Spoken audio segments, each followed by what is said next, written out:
Hello technician ভাইরা, আসসালামু আলাইকুম। আশা করি টেকনিশিয়ান ভাইরা ভালো আছেন। আপনাদের তো আল্লাহর রহমতে আমি ভালো আছি। তো টেকনিশিয়ান ভাইরা, এই মুহূর্তে আমার হাতে একটি সেট আছে, ভিভো কোম্পানির একটি টাচ ফোন। ফোনটির মডেল হচ্ছে Y67। এই সেটটি প্রবলেম হচ্ছে চার্জিং প্রবলেম, ব্যাটারি ইডোল লেখা আসে। এই দেখেন, আপনাদেরকে দেখাচ্ছে যে এটাই হচ্ছে প্রবলেম। তো এটা হচ্ছে মূলত সমস্যা। আপনারা ব্যাটারি চেঞ্জ করলে কাজ হবে না। এটা হচ্ছে বিএসএল লাইনের সমস্যা, এটাই হচ্ছে মূলত সমস্যা। এটা বিএসএল লাইনের প্রবলেম। তো এই যে আমি চার্জে দিয়ে আপনাদেরকে দেখাচ্ছি। তো আমি এর জন্য এখানে ব্যাটারিটা একটা জাম্পার করেছি, কারণ এই সেটের ব্যাটারি এই সিস্টেমই। তো আমি এখান থেকে জাম্পারটা খুলে নেব। খুলে নেওয়ার পরে আপনাদেরকে দেখাবো। এটা হচ্ছে আমাদের প্লাস লাইন, এটা আছে আমাদের বিএসএল লাইন, আর এটা হচ্ছে আমাদের মাইনাস লাইন। তো আমি এখান থেকে ডিসপ্লে লাইনটা খুলে নেব এবং বেসগুলো আমি খুলে নেব। নেওয়ার পরে তো আমাদের এই যে এখানে বিএসএল লাইন এখানে চলে এসেছে। তো আমি এখানে তিনটা কেটে নিয়েছি। নেওয়ার পরে এই যে এখানে একটি পার্স আছে, এই পার্সে থেকে একটা আমি জাম্পার করেছি, এই যে একটি তার বের করেছি। তো এই যে এই পার্সের মাথার সাথে আমি একটি জাম্পার করেছি। জাম্পার করার পরে এখান থেকে আমি লাইনটা একটা বের করেছি। তো এখানে আমি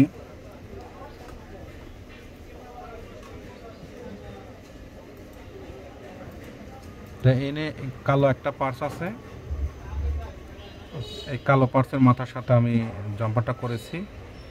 জাম্পারটা করার পরে মূলত আমাদের এখানে বিএসএল লাইনটা নাই, এখানে লাইন, আর এখানকার লাইনটা তো উঠে গেছে। তো এখানে বিএসএল লাইনটা নাই। তো আমি এখান থেকে এই জাম্পারটা আমি এখানে দিয়ে দেবো। আশা করি আমাদের কাজটি হয়ে যাবে।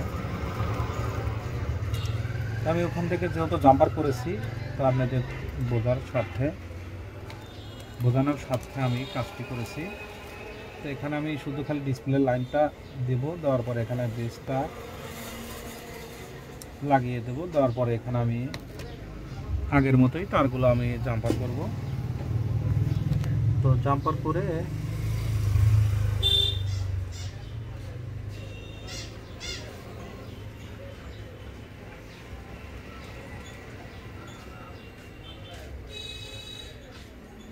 আমি এই যে মাইনাস প্লাস দুটি লাগিয়ে দেবো। আর এখানে আমি এই যে বিএসএল লাইনটা এই যে এই পাশে লাগিয়ে দিলাম। দেওয়ার পরে এই যে এই তারটা আমি এখানে দিয়ে দেব। মূলত আমাদের এখানে লাইনটা ফল্ট হয়ে গেছে, এই জন্য এই সমস্যাটা। তো ওখান এই ফোটার থেকে ওই নিচ পর্যন্ত লাইনটা ফল্ট হয়ে গেছে, এই জন্য এই সমস্যা। তো এখন আমি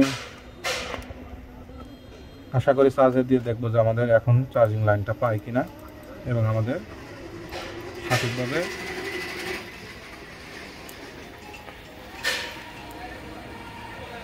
রান্নার পরে এখন আমরা চেক করে দেখবো যে আসলে আমাদের, আলহামদুলিল্লাহ দেখেন যে আমাদের চার্জটা পাইছে এবং চার্জটা উঠতেছে। তো আশা করি টেকনিশিয়ান ভাইয়েরা আমার ভিডিওটি দেখে ভালো লাগলে লাইক, কমেন্ট এবং শেয়ার করবেন। আর আমার জন্য বেশি বেশি দোয়া করবেন, আপনাদের মাঝে এসে ভালো ভালো ভিডিও জানিয়ে উপহার দিতে পারি। তো আজকের মতো ভিডিও এখানে শেষ। আসসালামু আলাইকুম।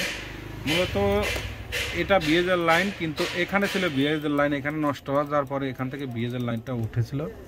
তো এখানে বিএসএল লাইনটা ছিল না, এই নিচ থেকে আমাদের এই লাইনটা এখানে নিয়ে এসে দিয়েছি। তো আমাদের কাজটি হয়ে গেছে। আজকের মতো ভিডিও এখানে শেষ। আসসালামু আলাইকুম।